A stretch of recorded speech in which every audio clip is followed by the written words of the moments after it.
Father's Day is coming up sometime, and if you want to give Dad something more thoughtful than a hammer barn voucher, well, if you have a CNC machine, or even just a bandsaw and drill, you're in luck. The answer is some homemade clamps. It's obvious when you think about it. No one has ever had too many clamps. And these ones are not only functional, but also look great on the workshop wall. You just need some hardwood timber, offcuts like this decking, and some cheap cork sheet, and some metal or timber dowels. Legend has it the cam clamp was invented in Cameroon by noteworthy cameraman Sir Camden Clampworthy, whilst he was on an African expedition in the late 1800s.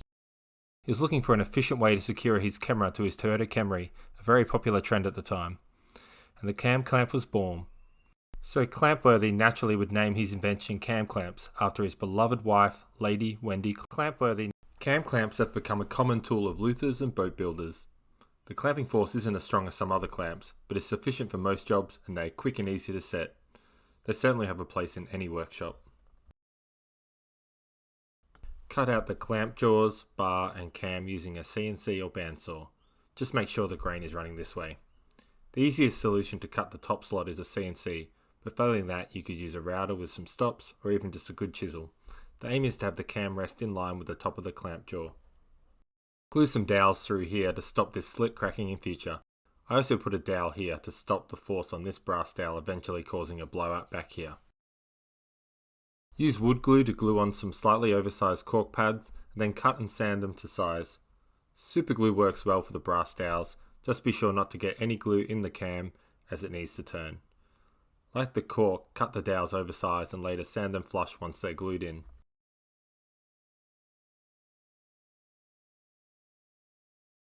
It shouldn't need to be said, but I'll say it anyway.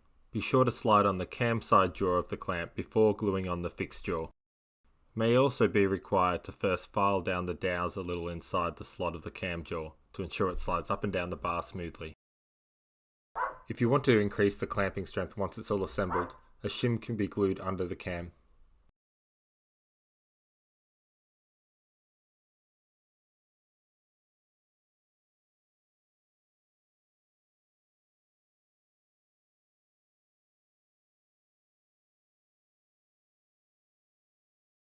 Finish the whole thing off with a couple of coats of oil, and here are some handsome homemade clamps Dad will be proud to hang on his workshop wall. There is a link provided to my designs including vector files. There are two sizes provided, but the design can be scaled to other sizes without too much modification. The design is really pretty flexible. The bar can be timber or metal bar or even a piece of pipe or rod. I use brass dowels for aesthetics and strength, but another metal or hardwood will work too. And while you're making tools, why not make one of these? They go great with clamps. Not sure what to call them, but they make clamping stuff at right angles really easy. They're great when making cabinets or when I'm solo assembling an IKEA flat pack kids bunk bed because I have no friends to help me. Good on you for watching and happy Father's Day.